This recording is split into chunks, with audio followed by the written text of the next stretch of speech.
Hey, what's up, guys? It's Foster. So today on the show, we are going to do things a little bit differently, or a lot differently.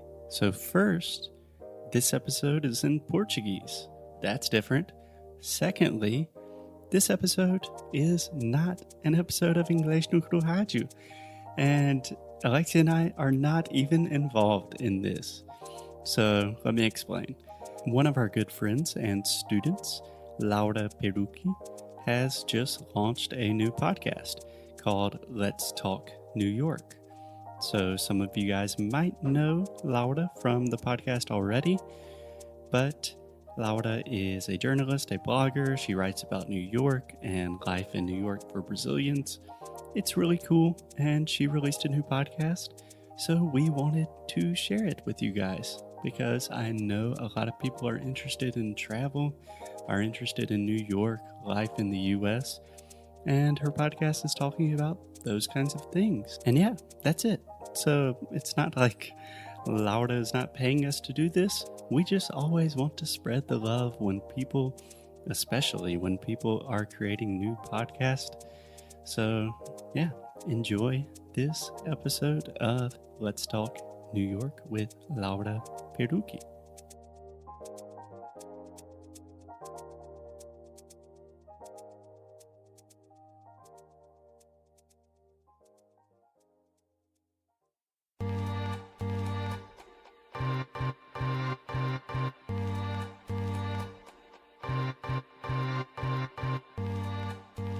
Olá, pessoal!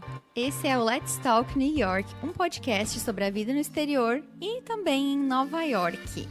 Para quem não me conhece, muito prazer. Eu sou Laura Perucchi, sou jornalista, blogueira, youtuber. Quem me acompanha deve conhecer minhas plataformas. Eu falo sobre Nova York, dou dicas sobre a cidade e a partir de agora também estarei com vocês num podcast. Estou muito animada. Aqui vai ser um espaço para falar sobre diferenças culturais, sobre lifestyle, sobre experiências, sobre tudo que remete à vida em Nova York, à vida no exterior. E eu vou ter um co-host nesse meu projeto, que é... Quem é? Se apresenta aí. Olá, pessoal. Meu nome é Thiago, sou marido da Laura e vou estar aqui nessa jornada desse podcast acompanhando vocês em alguns episódios. Bom, então o Thiago vai estar aqui comigo em alguns episódios, em outros vamos ter convidados. Moramos em Nova York há 5 anos e meio. Thiago é da área de TI. E eu já contei em alguns posts no meu blog, vídeo muito antigo no YouTube, a nossa história. Então, para inaugurar esse podcast, a gente decidiu vir os dois aqui contar a nossa história e relembrar alguns fatos interessantes, porque é uma pergunta que eu recebo bastante. Então, hoje a gente vai contar um pouquinho dessa história para vocês. Perfeito, vamos lá então. Na verdade, tudo começou em agosto de 2013. Quando ambos vieram para Nova York pela primeira vez, mas eu acho que vale fazer uma menção aí muito importante, que ao contrário de muita gente que nos escuta, que nos conhece, a gente nunca teve esse desejo insano e louco de conhecer Nova York ou conhecer os Estados Unidos. Nem passava pela nossa cabeça visitar e tampouco morar, né? Verdade. A gente tinha conhecido até então só a Europa e também a Argentina. E até então estávamos ambos contentes nas nossas carreiras, digamos assim, e com um plano de longo prazo de mudar para o exterior, mas a princípio seria ir para a Europa, ir para Londres ou algum lugar na Europa mesmo. E Estados Unidos a gente sempre teve não sei se é um preconceito ou alguma coisa assim, apesar de a gente não ter nunca ter conhecido. Então, a gente veio para cá em agosto com expectativas bem baixas, por sinal, assim. Vamos para Nova York, legal, mas ninguém estava, assim, digamos, morrendo para vir para Nova York. Viemos muito mais como algo assim... legal, vamos lá ver. Acho que não era preconceito. A gente simplesmente nunca teve essa vontade. Eu desde muito pequena, desde muito cedo, eu tinha vontade de conhecer Londres e Paris. Assim, Paris era um sonho. Mas não foi a nossa primeira viagem internacional. Nossa primeira viagem internacional foi Buenos Aires, né? Como muitos brasileiros. Eu acho que, na verdade, isso foi bom pra gente. Eu acho que também foi, de certa forma, influência das pessoas que a gente tinha ao nosso redor, que a grande maioria dos amigos tinha ido para a Europa, conhecia a Europa, e muito pouca gente tinha ido para os Estados Unidos, eu falava dos Estados Unidos, pelo menos no nosso círculo de amizades, assim. Não tinha grandes expectativas, digamos assim. Bom, o Thiago, ele é da área de TI, né, de software, nerd, trabalha com computador, essas coisas todas. Nós dois somos de Santa Catarina. Eu sou de Meleiro, o Thiago é de Tubarão. Eu fui estudar em Tubarão, foi lá que eu conheci ele. A gente estava vivendo muito bem, até que em abril de 2012 aconteceu uma mudança na nossa vida, né? Em 2012 eu fiz entrevista para algumas empresas e uma das empresas foi uma empresa de Porto Alegre bem famosa na minha área, chamada ThoughtWorks. De início eu achei que eu não tinha chance de passar no processo seletivo, até porque meu inglês era bem básico e eu não achava que eu era tão bom tecnicamente, tinha muito a aprender ainda. Mas aí, em abril de 2012, eu me mudei para Porto Alegre e a Laura continuou em Tubarão. A empresa atendia vários clientes internacionais, digamos assim, ou clientes americanos, clientes fora do Brasil.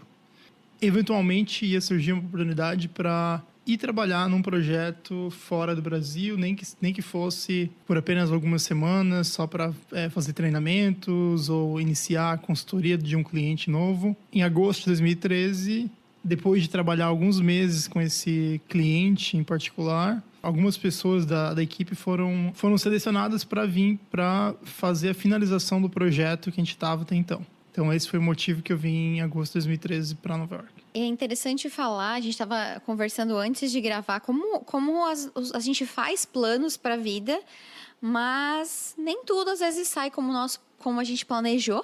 Às vezes, as mudanças de planos são coisas muito melhores do que a gente planejado. Então, Thiago mudou para Porto Alegre em abril de 2012, eu continuei em Tubarão, a gente teve esse relacionamento à distância por uns bons meses, a gente já namorava há alguns anos e, obviamente, depois de um tempo a situação foi ficando um pouquinho chata de Thiago pegar a estrada todo final de semana. Cansativa. Muito cansativa. Acho que todo mundo que já passou por relacionamento de longa distância sabe do que a gente está falando. A gente morava basicamente 4 horas dirigindo. Foi bem difícil para mim no começo, porque...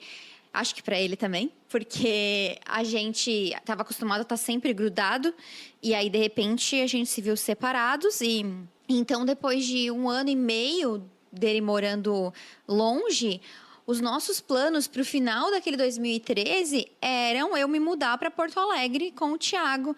Eu trabalhava com gerenciamento de mídias sociais, eu era autônoma, eu tinha essa flexibilidade no meu trabalho e, a princípio, eram esses os nossos planos. E algum momento ali para frente, a gente ia pensar em morar fora. Quando a gente pensava em morar fora, a gente sempre pensava em Europa, mas Thiago... ele sempre falava que não estava na hora ainda de procurar emprego no exterior, né? O complexo de vira-lata falava mais alto ali. Eu não sei se um dia ele ia chegar ao ponto de aplicar, assim... Sim. Eu não sei se eu ia chegar ao ponto de falar, agora estou pronto.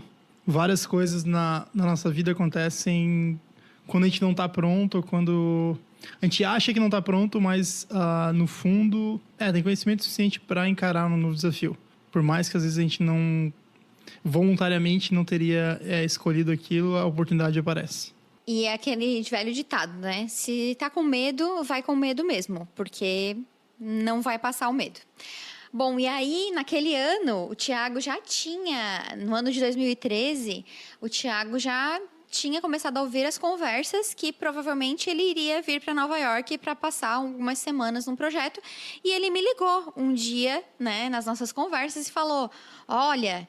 eu acho que tu deveria tirar o teu visto para os Estados Unidos, porque tem chances de eu ir para lá para o 2º semestre, e aí tu vai comigo para passear e tal. E aí a pessoa mora fora hoje, mas naquela época a pessoa não queria nem ir para São Paulo tirar o visto americano. Eu falei, não, eu só vou tirar o visto se tu for comigo. Porque ele já tinha ido tirar, né? A empresa já tinha pago tudo. E tu lembra que eu te falei, tipo, eu não vou, só se tu for comigo, eu não vou sozinha tirar o visto. Eu não lembro, mas eu lembro que eu fui contigo lá tirar o visto. Mas foi mais ou menos assim, foi por livre e espontânea pressão. Eu só ia pra São Paulo tirar o visto. Hoje em dia dá pra tirar o visto em Porto Alegre, né?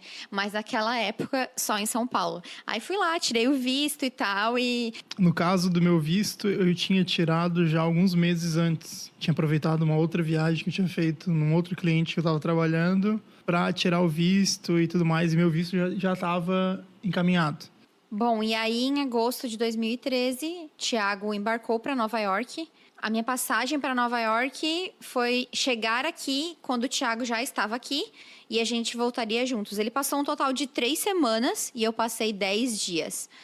Verãozão. E temos várias lembranças boas. Bom, primeiro que eu quase surtei quando ele falou que a gente ia ficar num apartamento em Jersey City. E eu, assim, fui olhar no mapa e tinha visto que eram 20 minutos para chegar até Nova York. Na minha cabeça era muito. Eu fiquei, assim, horrorizada, achando que eu não ia dar para passear direito e tal. Ai, coitada, né? Meu Deus, tipo, não tinha noção do tamanho de Nova York.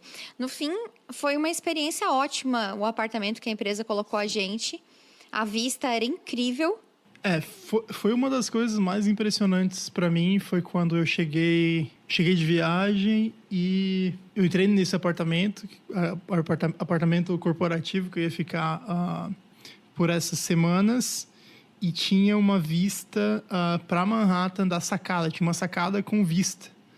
E foi algo impressionante. Eu estava, acho que, num andar bem alto, num andar, sei lá, 35, 40. É a imagem que eu guardei por muitos anos. Por um lado, inicialmente foi ruim, de certa forma, saber que ia ficar em Jersey City, que era fora de Nova York. Mas, por outro lado, foi muito bom, porque hoje a gente sabe que para ter uma vista legal é só saindo fora da ilha mesmo, né? Então, e essa vista, vamos dizer, a gente tem na lembrança ainda, né? Hoje, definitivamente, antes que alguém pense em perguntar, a gente não tem nenhuma ressalva quanto a ficar em Jersey City, tá? Era realmente porque, assim, eu não fiz meu dever de casa na época, eu não pesquisei absolutamente nada sobre Nova York, sobre logística e tudo mais, mas hoje vocês têm o meu blog, né? E aí eu posso dizer pra vocês que é um ótimo lugar para se hospedar. Mas eu tenho uma outra lembrança dessa sacada, porque eu lembro que foi de lá que eu avistei muito, muito pequenininha, mas eu vi a Estátua da Liberdade. E aí foi meio que quando caiu a minha ficha, assim, caraca, tô em Nova York. Porque quando tu vê, né, essas coisas, quando tu vê um táxi amarelo, mas no meu momento foi realmente quando eu abri a sacada e eu vi a Estátua da Liberdade, bem pequenininha. E acho que tu que me falou, eu não sei, mas eu me dei conta de alguma maneira que aquela era a Estátua da Liberdade. Eu falei, gente, é a Estátua da Liberdade, que era uma das coisas que eu mais queria visitar. E eu lembro de ter falado pro Thiago o quanto eu tinha gostado da cidade, assim, logo que eu cheguei. E eu falei para ele, nossa, tu deveria encontrar um emprego aqui. E ele, não, é muito complicado e tal. Mas antes da gente entrar nessa parte, vamos lembrar de umas coisas engraçadas da nossa primeira vez em Nova York? A gente teve uma vida muito boa durante esses 10 dias, especialmente, que eu tava aqui. O Thiago tinha um cartão corporativo, um cartão para ele ter as despesas dele diárias cobertas, né? Então ele tinha que é o chamado per diem, uma quantia diária que a empresa paga por dia para comida, alimentação, enfim, transporte. E no caso, eu lembro que também tinha uma quantidade que era para entretenimento no final de semana. Nessa empresa em particular, quando as pessoas iam viajar para um cliente, ficavam por mais de uma semana, por mais do que os dias úteis, assim, durante o final de semana, para não precisar viajar e tudo mais, tinha além do por diem, que é o por dia nos dias de final de semana, que não são dias trabalhados, também tinha um budget, uma quantia adicional para entretenimento no final de semana. Então, que era bem, bem interessante. E eu acho que foi essa viagem que também despertou um pouco na gente essa nossa paixão por restaurantes, né? Por gastronomia, né, Thiago? A gente tinha Era uma quantia bem boa, assim, por dia. Eu acho que era em torno de $80, $100 por dia. Quando a Laura não tinha chegado ainda, eu não tinha grandes gastos. Então, esse dinheiro acumulou. As pessoas vão pensar. Esse dinheiro acumulou. Quando a Laura chegou, a gente aproveitou para ir em restaurantes, enfim. ver coisas, subir no Rockefeller, no Top of the Rock, né? A gente comeu tão bem esses 10 dias que eu fiquei em Nova York com o Thiago, que no final dos 10 dias não tinha mais crédito no cartão. A gente teve que pagar do nosso bolso para chamar o carro para ir para o aeroporto, porque a gente literalmente gastou tudo em comida. Tudo em comida. Comida e passeios. Teve um dia muito engraçado, tu lembra? Que a gente, depois que o Thiago terminava de trabalhar, eu encontrava com ele e a gente decidia onde a gente ia comer. E um dia andando, tipo, a gente bem informalmente vestidos, assim. E eu lembro que a gente entrou no restaurante, a gente não olhava muito. A gente entrou nesse restaurante, falamos que queríamos mesa para 2 e foi a única vez que isso aconteceu. Em todos os lugares tem um menu na porta. Tu sabe o preço das coisas antes de entrar no restaurante. E nesse dia foi muito engraçado, porque daí eles deram, vocês não querem ver o menu, tipo, antes de sentar? Tipo, tem certeza que vocês têm dinheiro pra comer aqui? E a gente, tipo, não, tá tudo bem, a gente quer a mesa sim. Aí a gente ficou, foi muito engraçado, mas óbvio, a gente tinha dinheiro pra pagar a conta, mas foi bem curioso o que aconteceu, porque isso nunca mais, em 5 anos e meio morando aqui, isso nunca aconteceu. Eu acho que realmente a gente não estava vestido adequadamente para aquele restaurante, mas a ignorância é uma bênção, né? A gente não tinha se dado conta disso, mas também não fomos impedidos de sentar.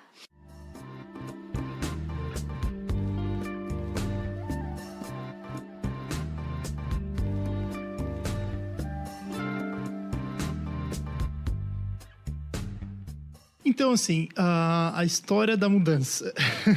Então, antes de eu viajar, de eu vir para Nova York oficialmente, um dos colegas meus lá na minha empresa, lá em Porto Alegre, falou para fazer um experimento com o meu currículo. No caso, com o site LinkedIn. Ele falou para terminar meu currículo e tudo mais, mas principalmente mudar a minha localização do perfil para a cidade de Nova York. Quando eu cheguei aqui, uma das primeiras coisas que eu fiz foi abrir o LinkedIn e troquei a minha localização do Brasil para Nova York, para ver se eu receberia contatos de recrutadores, né? Não sei se muita gente sabe, mas aqui em Nova York, nos Estados Unidos como um todo, para algumas áreas tem o que é chamados de recrutadores que são freelancers ou ganham por talentos ou por pessoas que eles conseguem colocar nas empresas e eles ganham uma boa porcentagem, só que se eles não conseguir fazer alguém ser contratado, eles não ganham nada. Eu acho que vale dar um contexto para as pessoas de que a área de tecnologia da informação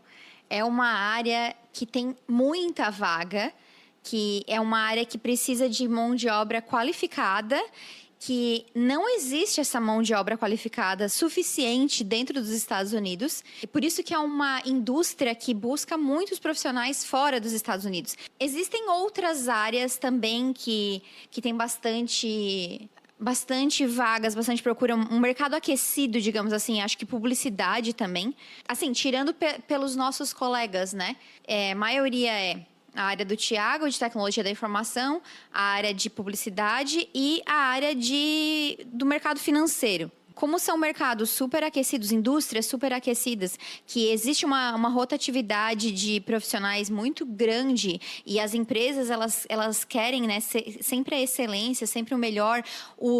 Como falta profissional também, os salários são altos. Então, existe esse comércio, entre aspas, não diria assim, mas essas transações, essas negociações, essas buscas incessantes por profissionais qualificados. Só um ponto para deixar bem claro.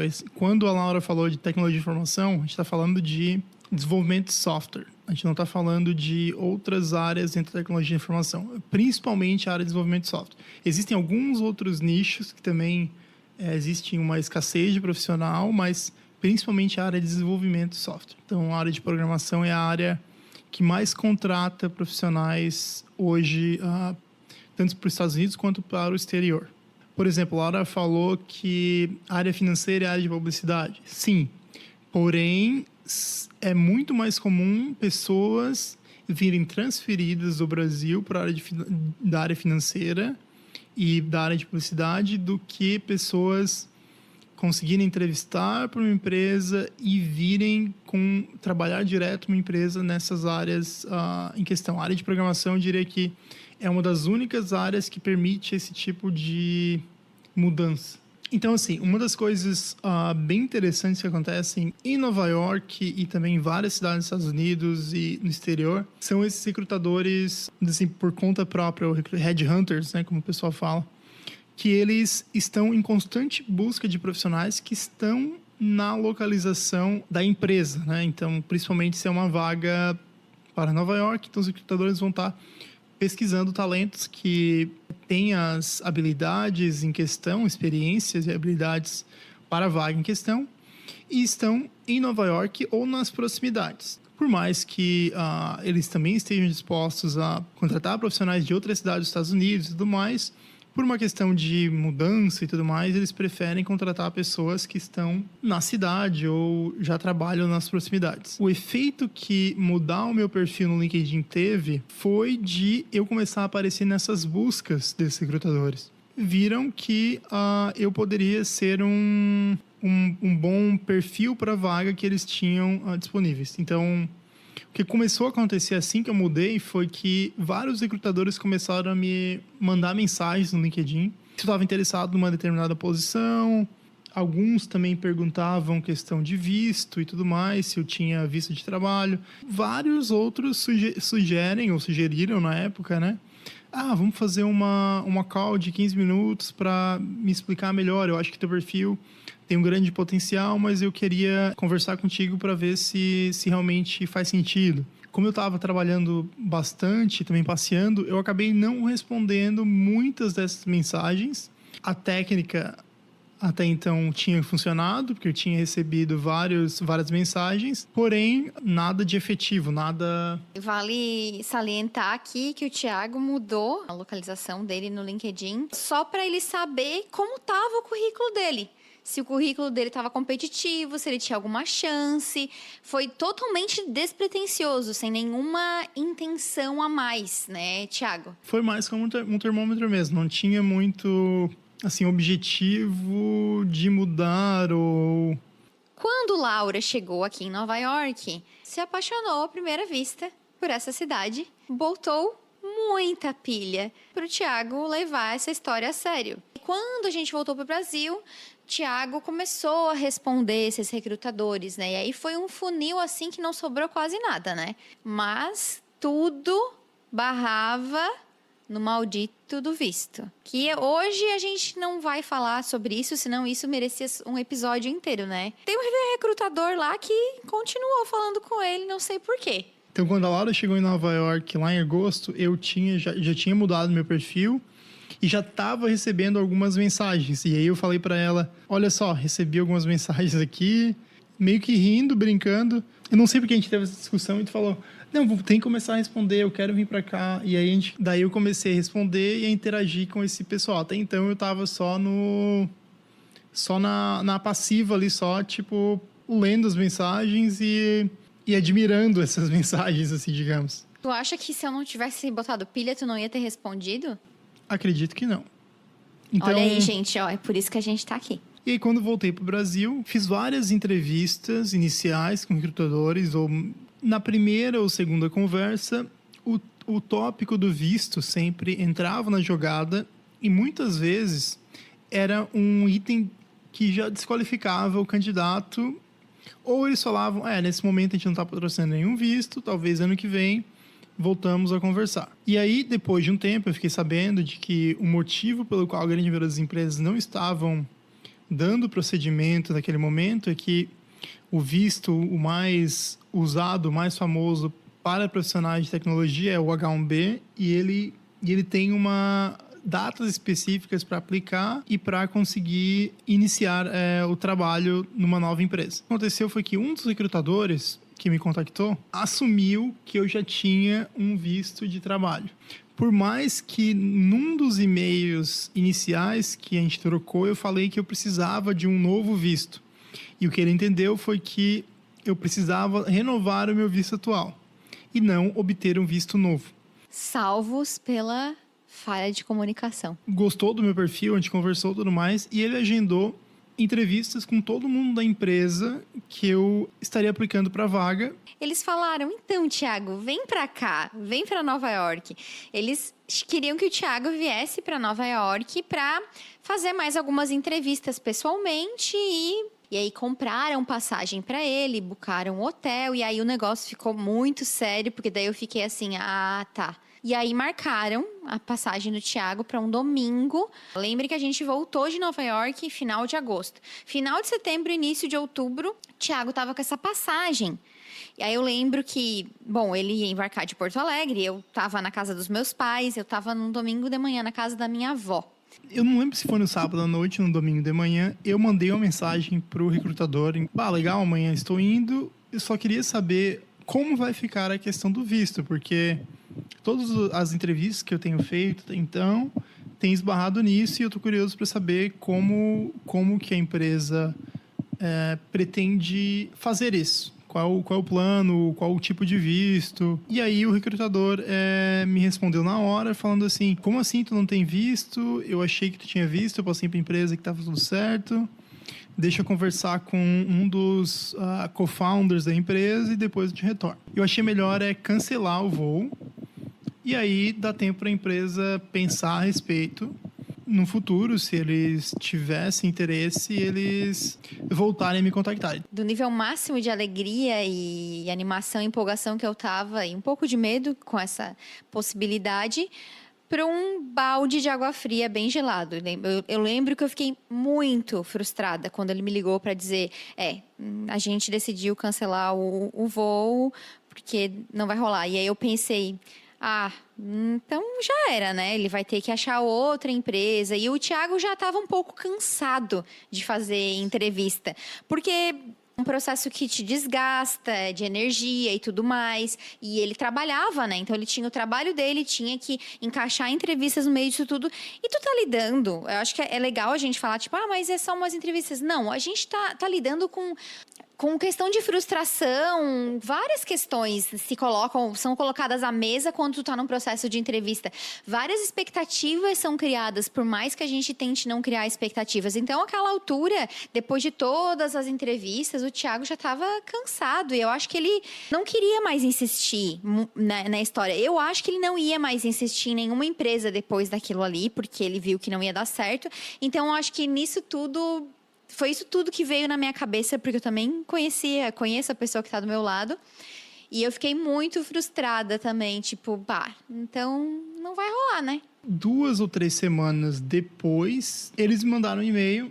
Está muito difícil achar candidatos com o teu perfil. Conversamos com alguns advogados e gostaríamos de marcar uma call com um dos advogados aqui, parceiros da empresa, ou enfim, para ver possibilidades de visto para o teu caso e depois, dependendo do resultado dessa call com esses advogados, fazer aquele processo de entrevista final que a gente tinha planejado. Inicialmente, tínhamos que cancelar o voo. E aí eles conseguiram... algumas categorias de visto que eu poderia aplicar, compraram uma nova passagem, para aí sim eu vim para Nova York e finalizar o processo de entrevista. Então, assim, em outubro de 2013, eu vim para Nova York para fazer as entrevistas finais. Mas uma das coisas interessantes que aconteceu foi que, depois de várias entrevistas e vários almoços com o pessoal e tudo mais, eu saí eu não sei se foi para tomar uma cerveja ou eu acho que foi tomar um café com um dos co-founders dessa startup. Eu perguntei para ele, eu não sei, e aí, como é que tá indo o processo? E aí ele me falou o seguinte: não, Thiago, já tá tudo certo.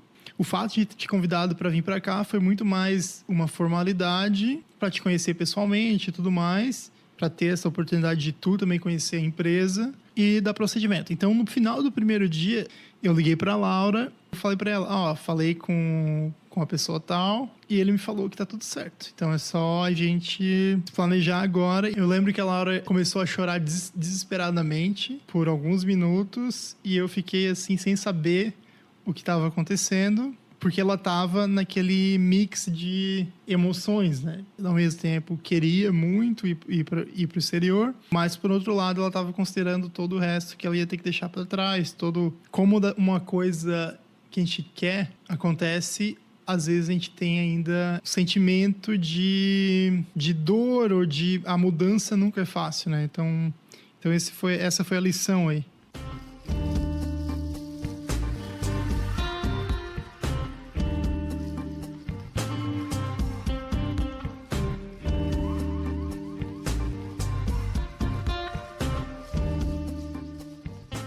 Depois de algumas conversas, começou a se dar o procedimento ao andamento do processo do visto, né? E a gente acabou indo para São Paulo tirar esse visto no início de dezembro, deu tudo certo. E aí, eu lembro que a gente ficou muito tempo sem saber qual seria a data da mudança, até que, enfim, falaram, o Thiago pode começar depois do Ano Novo, porque daí a gente não sabia nem se a gente ia passar o Natal com a nossa família ou não. E aí, a nossa mudança ficou pro dia 2 de janeiro de 2014. Entre o Thiago saber que ia mudar em outubro, até a nossa mudança em si, foi um monte de burocracia que a gente passou, né? Tanto a tirar o visto, casar no civil, porque nós não éramos casados.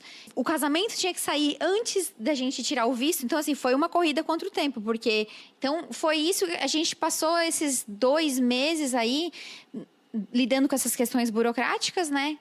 Casamento, visto, desapegos emocionais, desapegos materiais. Eu morava sozinha em Tubarão, o Thiago dividia apartamento em Porto Alegre. Ele saiu da empresa no final de novembro, ele ficou o dezembro inteiro, digamos assim, de férias. E eu saí do meu apartamento mais ou menos nessa mesma época também, fui morar com a minha mãe. Eu tive que vender um apartamento inteiro, né? Móveis no apartamento inteiro. E uma das lembranças que eu tenho também é de eu com todas as minhas roupas na casa da minha mãe, a gente fazendo uma triagem do que eu ia levar e do que eu não ia levar. E ela foi muito importante nesse processo, porque eu era muito apegada. E a minha mãe falava, tu não tem noção, né, do inverno que tu vai pegar, tu não tem noção. Porque eu falava, não, isso aqui já tá suficiente e tal. Só a família e amigos mais próximos sabiam. Eu sou muito também disso, assim, eu não gosto de contar algo até estar 100% concretizado. E aí, dia 2 de janeiro de 2014, os meus pais nos levaram para Porto Alegre, que a gente tinha um voo diurno. Na época, existia o voo da American Airlines para Miami. E de Miami, pegaríamos o voo para Nova York, mas nem tudo saiu como planejado. Quando chegamos em Miami, lembro que a gente pegou as malas correndo, íamos, vou para Nova York, e aí um dos atendentes lá falou, não, todos os voos para Nova York estão cancelados, você tem que pegar aquela fila ali para ver o que vai ser feito. A gente pegou uma muda de roupa de cada e as malas foram...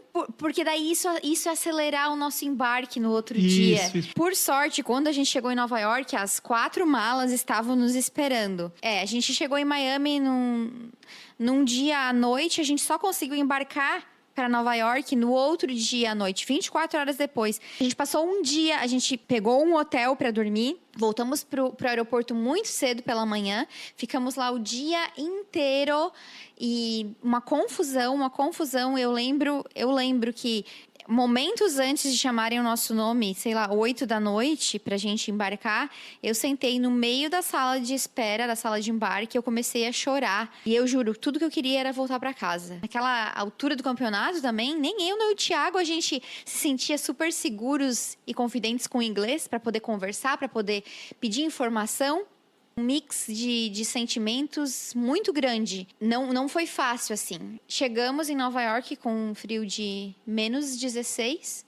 Pegamos um táxi e chegamos num apartamento que a gente tinha pré-alugado já, no Brooklyn. Lembro das ruas com toneladas de neve. E assim que começou a nossa história aqui em Nova York.